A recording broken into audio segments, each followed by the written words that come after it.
Boa noite a todos. Boa noite. A semana passada nós estudamos esse tema, a vontade de Deus, e eu saí daqui com a sensação que eu não deixei ninguém falar. Então eu pedi pro pessoal aí, propus que a gente retomasse esse tema hoje para fazer a complementação.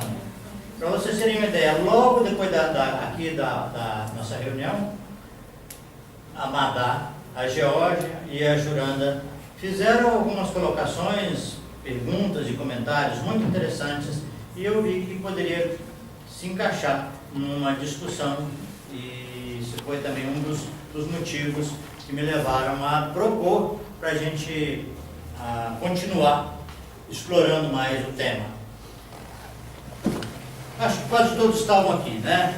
Nós exploramos isso aqui mostrando que havia uma sequência e um fundamento teórico para que Jesus entendesse que a vontade de Deus estava se manifestando mesmo quando ele era preso, por isso ele impediu a reação de Pedro, fazendo com que ele guardasse a espada, dizendo que aquele cálice tinha vindo para ele, estava sendo dado por Deus.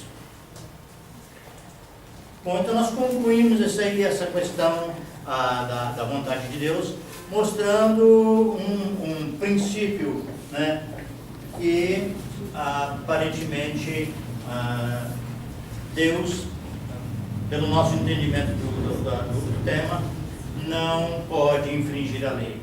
Deus não se presta para infringir a lei, e qualquer intervenção dele depende das pessoas envolvidas, do meio, para que ele possa influenciar as pessoas e levá-las a uma outra postura, a um outro entendimento daquelas circunstâncias.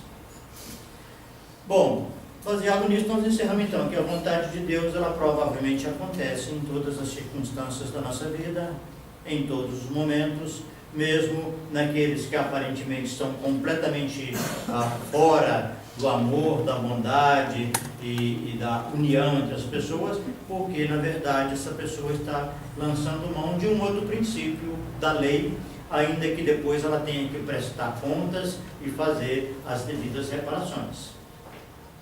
Bom, acho que encerramos nesse ponto. E aí eu pergunto para vocês, teve alguma aplicação esse estudo? Pensar na vontade de Deus dessa forma trouxe algum esclarecimento? Teve alguma aplicação prática na vida de algum de vocês?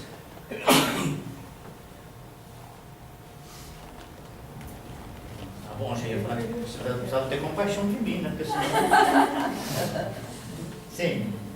Bom, eu fiquei pensando depois do estudo da última quarta-feira, o quanto eu estava harmonizado ou não com a vontade de Deus em minha vida. E eu percebi que há algum tempo atrás eu não tinha nem noção dessa vontade de Deus em minha vida, na verdade. Esse estudo me fez pensar em relação a isso. O quanto eu não tinha nenhuma compreensão mesmo dessa vontade que atua na minha vida, sem eu perceber. E percebi também que quando eu olhei para ela, a partir do momento que eu olhei para ela e comecei a me harmonizar com ela, ela ficou cada vez mais clara em minha vida. Então, o estudo da semana passada me fez ficar pensando nisso durante a semana, sabe? O quanto eu me harmonizar com essa vontade me leva mais facilmente rumo a ela. Eu achei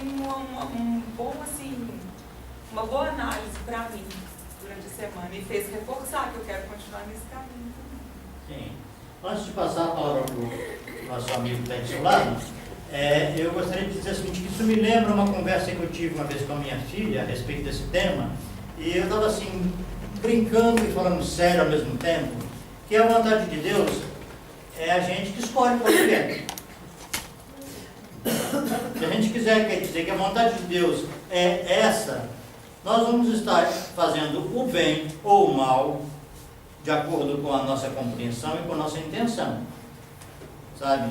E o resultado depois é que vai nos dizer se a gente escolheu bem ou não.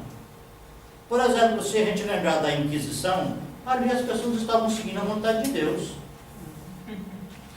E alguns de nós estávamos lá, né, fazendo escolhas completamente equivocadas, e estamos aí pelejando para resgatar e para encontrar uma forma mais adequada de lidar com essa vontade de Deus, né? Mas eu acho, Cissa, que a gente entender que a vontade de Deus está se manifestando de alguma forma na vida da gente, me dá uma sensação que é um grande ganho para a gente sentir a proximidade, a presença de Deus nessa vida miúda que a gente vive, não é? Isso nós vamos trabalhar um pouquinho mais depois, tá bom? Amigo levantou a mão também? Essa questão é uma questão que há um bom tempo me exercita a mente. Até aquele dia a gente chegou a conversar alguma coisa a respeito. André, agora que eu estou te reconhecendo, André. Eu entendi que qualquer coisa que acontecesse era a vontade de Deus. Daí, mas depois eu comecei a perceber, muito próximo disso que o senhor conversou com sua filha, de que a gente pode se esforçar para que a vontade de Deus prevaleça. Naquilo que nos é possível fazer escolhas, ajudar a vontade, estar presente a Deus para que as coisas rumem para o bem.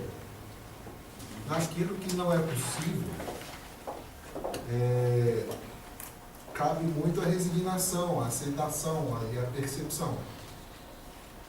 E aí, refletindo a respeito, eu comecei a entender de que me preocupar com a vontade de Deus, eu estaria, às vezes, me iludindo em determinadas ações e dando a vontade de Deus, entre aspas, como desculpa para determinadas atitudes. Se me é capaz de compreender que ali realmente houve a vontade de Deus, tudo bem. Mas se não me é capaz, me parece ser uma fuga. Então, entender que a vontade de Deus ela é onipresente, onipotente, onisciente, me incentiva a procurar a sintonia. Essa sintonia que você colocou agora, no sentido de delinear o caminho e não ficar em zigue-zague. Eu acho que nós estamos com um desafio, porque geralmente nós nos interessamos por saber se é a vontade de Deus ou não, quando é uma coisa desfavorável, quando é uma adversidade, né? Quando é bom, quando é agradável, quando é feliz, né, aquele evento, a gente aceita com a maior naturalidade, né? Mas quando dói, quando aperta, quando contraria, aí nós queremos saber, né, se Deus tem alguma coisa a ver com aquele negócio. Eu tenho uma dificuldade dessa aí, quando é uma coisa boa, se não é a minha vontade ou se é a vontade de Deus. Sim. Eu fico nessa confusão, assim. Ah, não, mas isso sou eu que quero. Ah, não, mas né, Deus também quer o bom para mim. Mas até onde vai o meu ego e até onde é a vontade de Deus. Pois é, mas se a gente pensar, só um minutinho, se a gente pensar que nós estamos numa interação com ele, o Balde tem um conceito que diz assim, que a vontade de Deus se manifesta através das circunstâncias. Tá? Eu poderia acrescentar que ela também se manifesta na nossa consciência. O problema é que muitas vezes nós fazemos pouco caso daquela vozinha, né? Aquela voz sutil, fraquinha, bem discreta, mas é a voz de Deus, porque é aquilo que a nossa consciência capta. Mas de tanto a gente fazer pouco caso dela, a gente fica cada vez mais moco para ouvi-la. Tá certo? Mas é bom a gente pensar que, de alguma forma, a vontade dele está se expressando na nossa vida, nas nossas circunstâncias, e nós estamos fazendo constantemente a escolha, né? Se vamos agir para o bem dos envolvidos, ou se estamos pensando só na nossa vantagem, no nosso benefício. Mas a vontade de Deus não pode ser uma voz forte também? Pode ser o quê? Uma voz dentro de você forte? Pode ser quando você já exercitou a sua sensibilidade para ouvi-la. Não é o nosso caso, com devido respeito, né, por aqueles que já estão há mais tempo nesse exercício. Entendeu? Mas quando vem assim de uma forma intensa, você deveria ouvir mesmo e pensar seriamente sobre isso. Entendeu? Agora tem aqui a Juranda, o Bruno e de novo o André, tá bem? Eu é que sobre a sua palestra, né, o seu estudo da quarta-feira, eu fiquei pensando muito sobre a vontade de Deus e a questão do livre-arbítrio, né, porque nós temos o livre-arbítrio. E também, parafraseando lá o teu livro, né, o Poema das Moradas, tem lá, várias vezes você fala que nós somos microdeuses, né, somos Deus. Então eu fiquei pensando que a vontade de Deus, para mim, está muito focada naquilo. Diante de uma circunstância difícil, qual é o talento que eu vou usar para eu poder resolver aquela situação? Entendeu? Qual é o melhor talento que eu tenho para sanar problemas, seja interpessoais, problemas afetivos que a gente vive e outros tantos. Então, penso isso. É acionar o nosso código divino, né? Aquilo que já está dentro da gente. Então, eu penso que isso está próximo à vontade de Deus. Então, eu entendo dessa forma. Aquilo que eu já aprendi e que eu já trago em mim de melhor é onde eu uso para eu poder enfrentar situações difíceis. É nesse sentido que eu entendo que é a vontade de Deus. Eu acho que tem uma questão relacionada com esse pensamento, com esse raciocínio, que atualmente a gente vive uma fase em que as pessoas, né, batem no peito e falam assim, o que conta é a gente ser feliz. O que importa é a gente ser feliz. Né? Faz o que você quer. Né? O que conta é a gente ser feliz. E muitas vezes a pessoa deixa de cumprir obrigações, rompe compromissos de fundamental importância, né? E desiste, às vezes, de atividades que eram necessárias, que eram úteis a outras pessoas. E isso, a pessoa, me parece que é um pouco de falta de sabedoria e de espiritualidade, porque em determinadas circunstâncias, a felicidade é uma coisa que você conquista. Não é que você impõe a si mesmo e aos outros, sabe? Você conquista com o tempo. Eu me lembro de uma pessoa que estava passando por uma situação muito sofrida, sabe? Extremamente sofrida, e em que ele era mal entendido, ele foi julgado pelas pessoas da família dele, pelos colegas de trabalho, ele ficou numa situação muito complicada, e ele dizia assim, não, o que me conforta é que Deus sabe. Deus está vendo.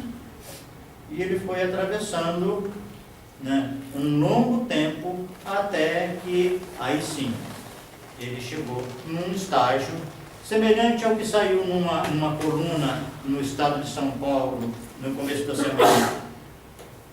as pessoas jovens têm mais dificuldade para saber o que é ser feliz, porque é preciso de um pouco de quilometragem para olhar para trás e sentir a consciência mais tranquila, o dever cumprido, tá certo? Mas é uma questão de maturidade espiritual. As pessoas, os espíritos mais amadurecidos, eles dão sinais dessa compreensão desde a adolescência, né? De fazer essa escolha. Então o livre-arbítrio está aí. A escolha é que depende um pouco do grau de maturidade do espírito, né? Para fazer a escolha mais oportuna, mais adequada do ponto de vista espiritual.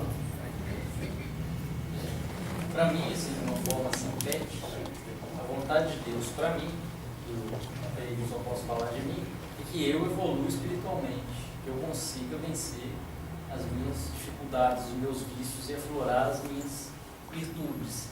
Mas só que a questão do livre-arbítrio, a vontade de Deus, ela vai, na minha opinião, ela vai acontecer de uma forma ou de outra. E eu tenho o livre-arbítrio de escolher o caminho mais curto ou o caminho mais longo. E o caminho mais longo vai ser aquele mais difícil também, vai ser o caminho da dor. Então, eu vejo assim, a vontade de Deus, ela vai se manifestar de uma forma ou de outra em mim. Num tempo que pode ser mais longo ou mais demorado, ou mais curto. E pode ser pelo amor ou pode ser pela dor. E a maioria das vezes eu escolho o caminho da dor. Então, por isso que... Mas, enfim, Mas eu a penso gente, assim. eu concordo em parte.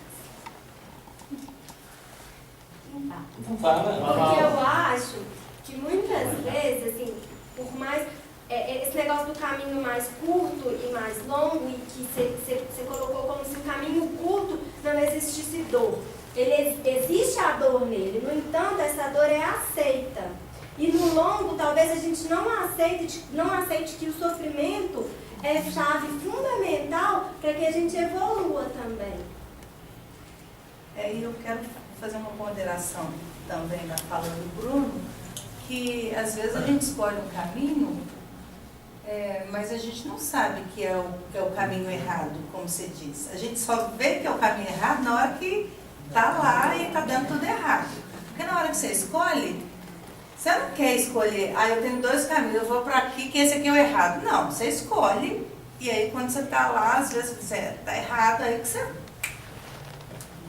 tenha consciência, porque na escolha inicial, você não escolhe o caminho errado.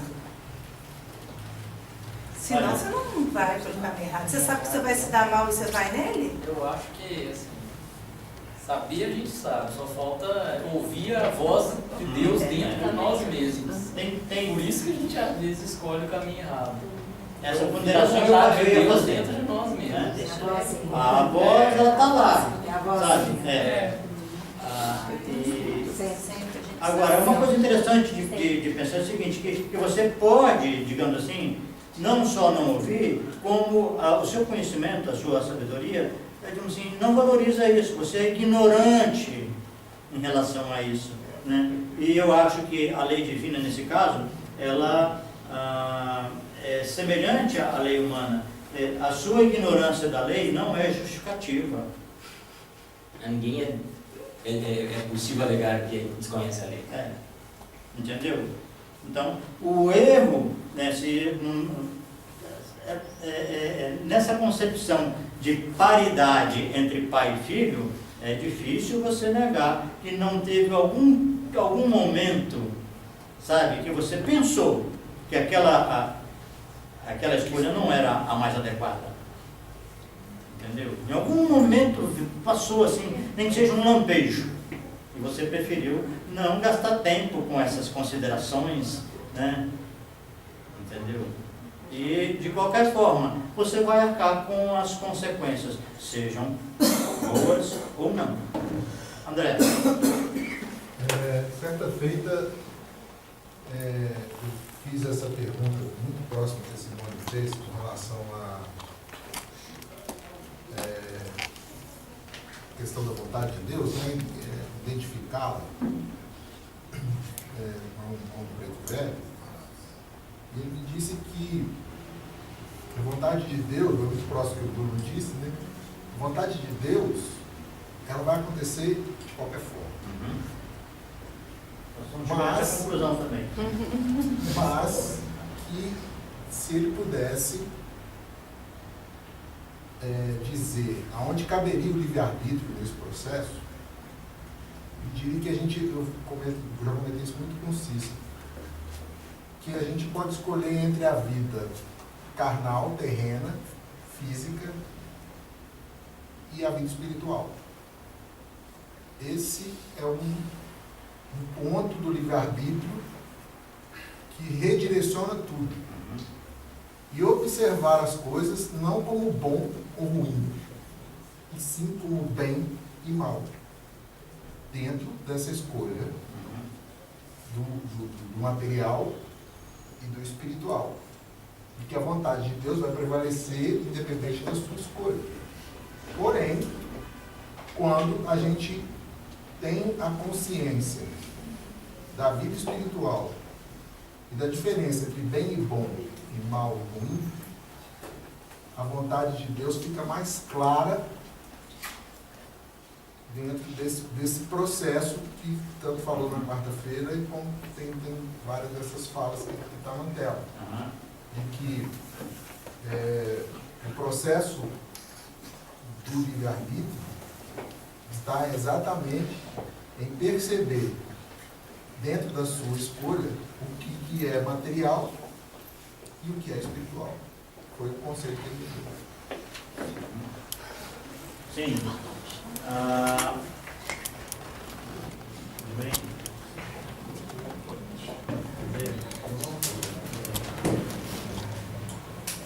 Eu gostaria de aproveitar a sua colocação para fazer um comentário a respeito do que a gente pensar com os olhos do Espírito, né? Sabe? Porque nós vivemos, em muitos casos, uma tentativa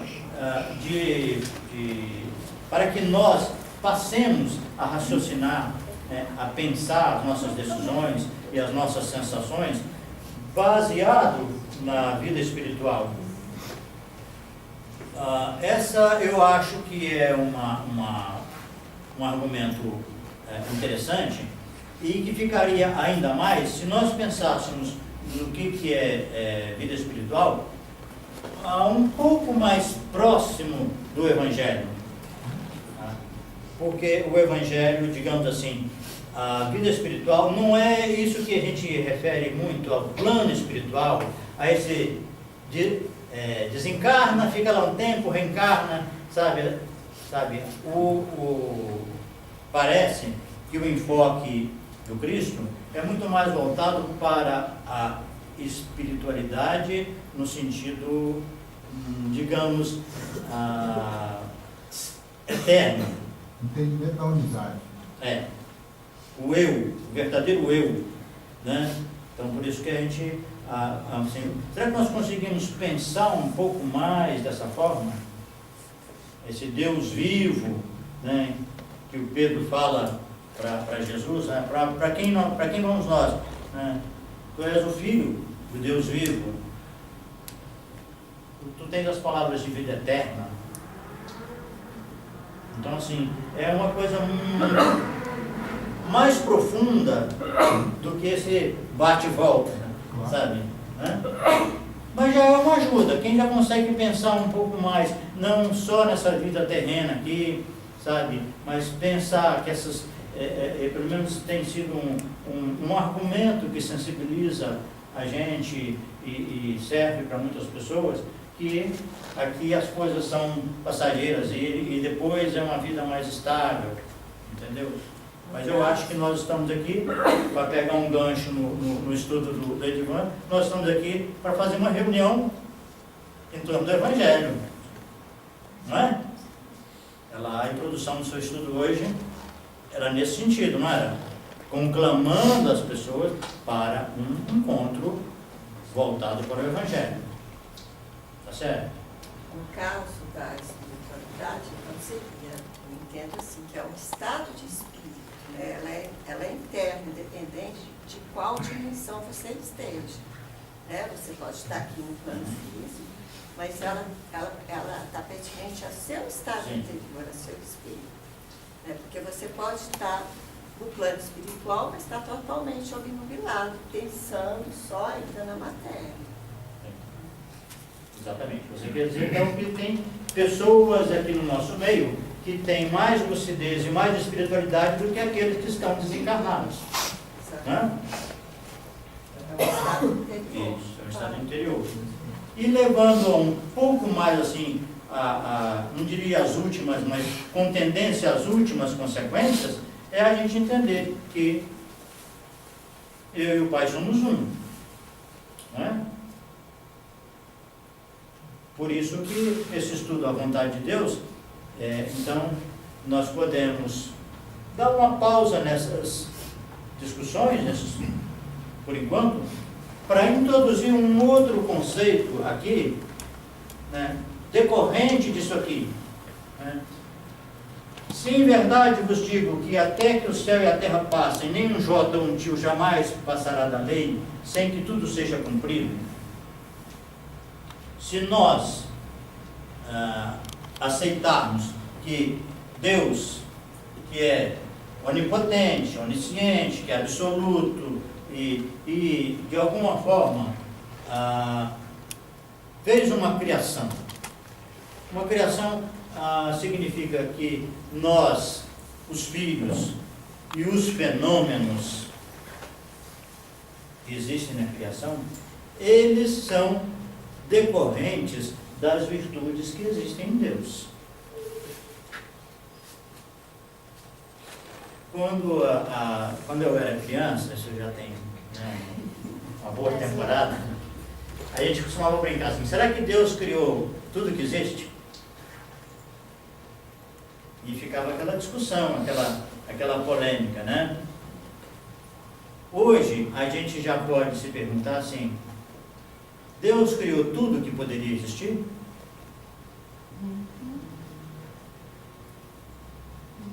Não é? Ou ficou alguma coisa que poderia existir e que ele não criou?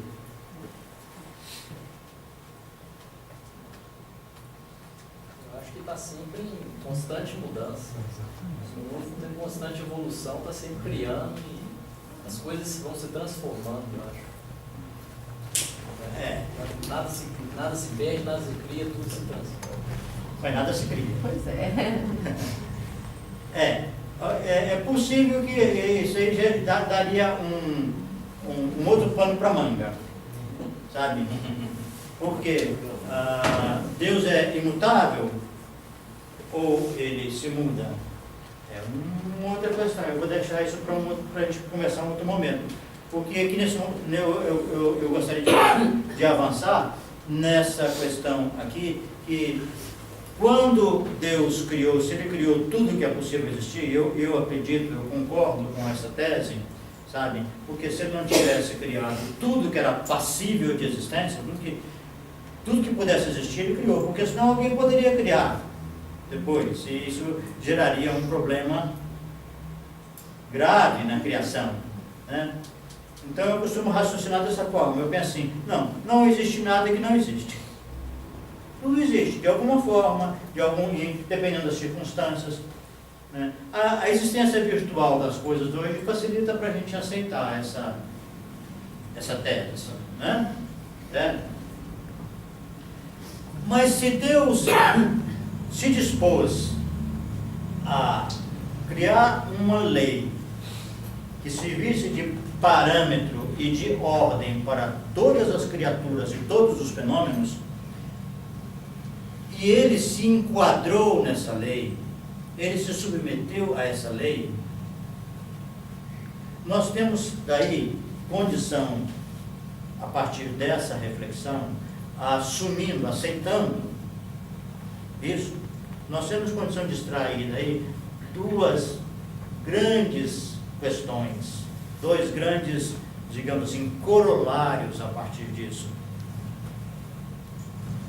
Se ele era onipotente, onisciente, poder absoluto, podia fazer, desfazer e modificar como quisesse, e a partir da existência de uma lei, ele vai servir de exemplo para todos nós de como é que se obedece à lei e como é que se é feliz obedecendo a essa lei,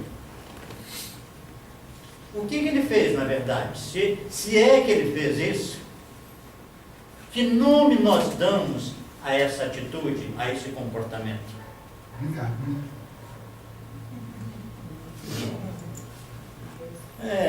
Não deixa de ser o exercício da liberdade, né? Mas tem uma outra virtude que eu acho uma outra coisa que é mais interessante, digamos assim, que me chama mais atenção. Resignação.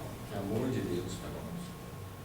Quando alguém tem uma posição, tem uma porção de prerrogativas, de direitos, de privilégios, de vantagens, ele que manda e desmanda, Autoridade.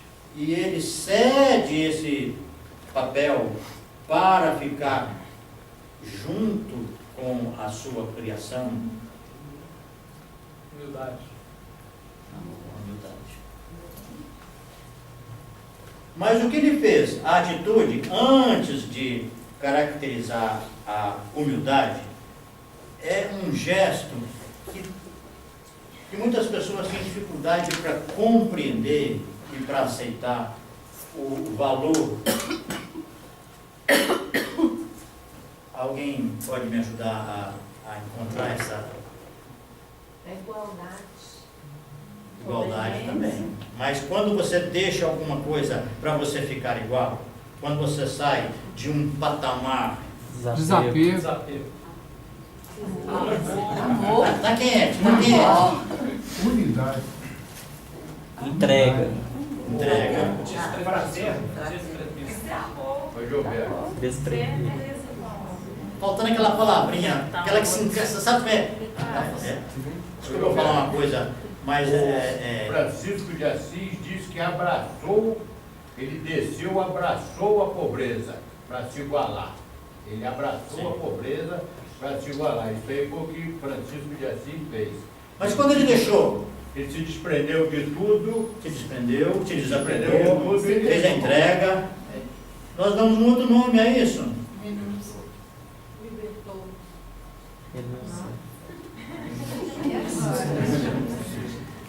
Ele renunciou. É por isso que a renúncia tem um significado espiritual de um grande valor. Tá? Quando você abre mão, quando você entrega, quando você se iguala, tá certo? E você passa a exercer a humildade. A humildade, eu olhei agora mesmo no dicionário, está fresquinho na minha cabeça. Humildade é a virtude, humilde é aquele que tem ou manifesta a virtude de ter consciência das suas próprias limitações. É sinônimo de modéstia. Então, quem sai de um patamar de superioridade e de alguma forma desce, nós estamos falando de um gesto de extremo valor, e agora a gente pode dizer que compreende melhor porque que é uma virtude, né, difícil para nós, não mais numa época em que nós vivemos um incentivo muito grande, né, para você ser o que você é, para você ser feliz e ser o que você é, seja você mesmo.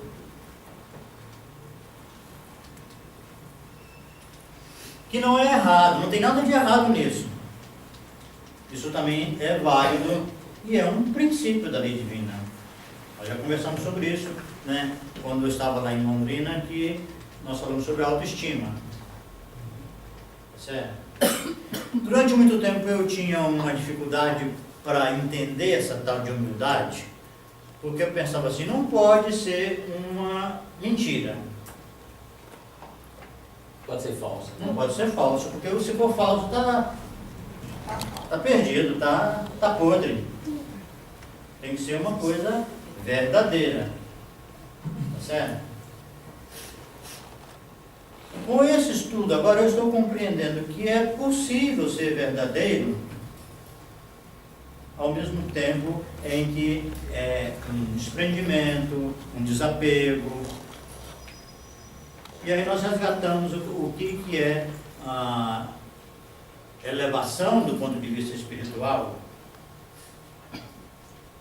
Quando Jesus fala que o que para os homens é elevação, para Deus é abominação, a gente já está sendo conclamado a analisar que esses valores terrenos que nós cultuamos, na maioria das vezes, eles são abomináveis do ponto de vista de uma elevação espiritual.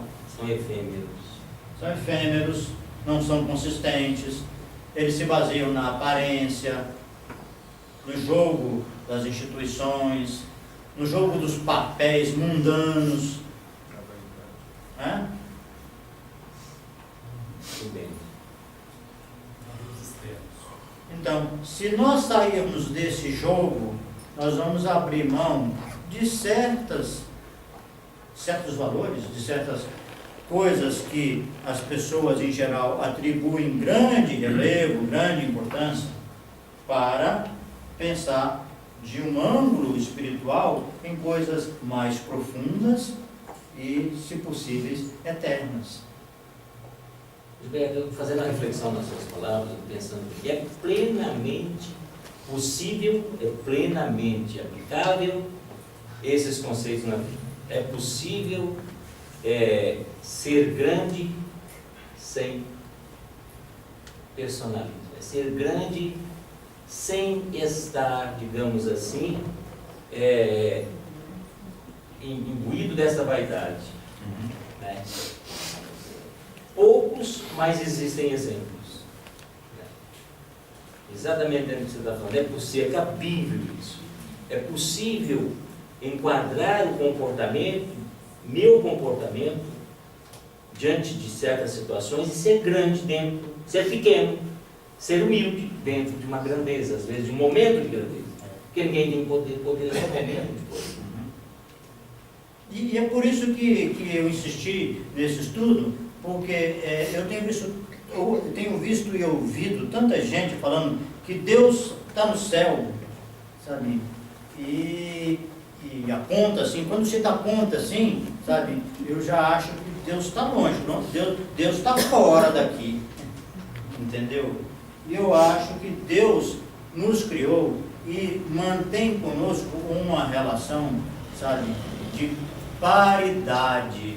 Apesar da nossa queda do paraíso, tem digamos assim, uma parte do eu, ou eu quase todo, que se manteve indene, que se manteve sem nenhuma alteração, porque isso é muito conceito ubandiano também. A criatura não tem força. Imanência. A imanência divina na criatura faz com que ela seja refratária, que ela tenha, digamos assim, uma resistência, um poder de resistência a si mesma. A criatura não pode afetar a criação numa grande escala. Então, o que nós fizemos com a queda foi criar um ponto de contração no próprio eu. Eu me comparo, quando eu penso isso, a uma verruga. Eu sou uma verruga do eu. Só que essa verruga, ela contraiu, né? E dentro de mim também tem a substância divina. Tá certo?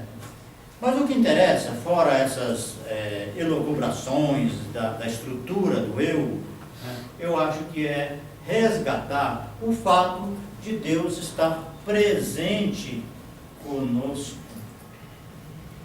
não só dentro de nós, mas nos acompanhando, passo a passo, pensamento a pensamento, sensação a sensação. É essa presença que esse sujeito me mostrou quando ele disse: o que me conforta é que Deus está vendo, é que Deus sabe. Pois não? Isso. Guilherme, eu está falando, eu estou pensando que nós somos, nós, não eu, nós, perdão, eu sou o filho pródigo, estou na parábola do filho pródigo. Ele está perto de mim, ele me deu tudo, e eu segui o meu caminho. Hoje, depois falo isso, porque como você disse aí, são 77 anos, eu comecei num determinado pensamento, e depois eu conheci o Espiritismo, é que eu comecei a entender as parábolas e ver a cada coisa. Quer dizer, hoje eu seria o filho pródigo, eu seria a ovelha desgarrada, que o pai mandou me buscar, que ele está me buscando. Eu sei que ele está perto de mim, ele está dentro de mim. Então eu sou o filho pródigo que estou retornando, porque hoje eu faço coisas que eu nunca conheci lá atrás e que hoje eu consigo fazer. Eu sei que dentro da lei isso é melhoramento que eu consegui. Eu consegui porque o Espiritismo me deu esta oportunidade. Não que as outras religiões, mas aonde eu fui eu não tinha. Eu ouvia, mas não ouvia o que você estava falando agora. Ele está aqui. Eu pego uma palavra, leio a palavra, eu sou o filho pródigo que estou retornando. Eu estou buscando, eu não sei ainda onde eu cheguei nessa caminhada. Aonde eu cheguei, se ele já me abraçou, se eu já retornei, mas eu estou na caminhada de retorno, que eu tenho convicção de que eu estou fazendo essa caminhada. Que eu gastei tudo que ele me deu e agora eu estou retornando. Aonde eu estou é que me falta. As pessoas retornam pelos mais diferentes caminhos, religiosos e não religiosos, né? Essa semana mesmo, no início da semana, o Papa Francisco, ele fez um comentário que os setores conservadores da igreja reagiram não aceitando, e inclusive o Vaticano alterou um pouco as palavras dele, né? O Papa disse que os casamentos, ultimamente, eles não têm valor porque as pessoas que se casam não têm consciência de que aquilo é para a vida toda. Eu achei fantástica esse comentário, porque o Papa está dizendo que o que confere valor ao casamento está dentro das pessoas. Não é um sacramento. O que confere valor é a sua intenção, o seu sentimento, o seu propósito. Isso significa o quê? Que a instituição não tem o valor que se atribui.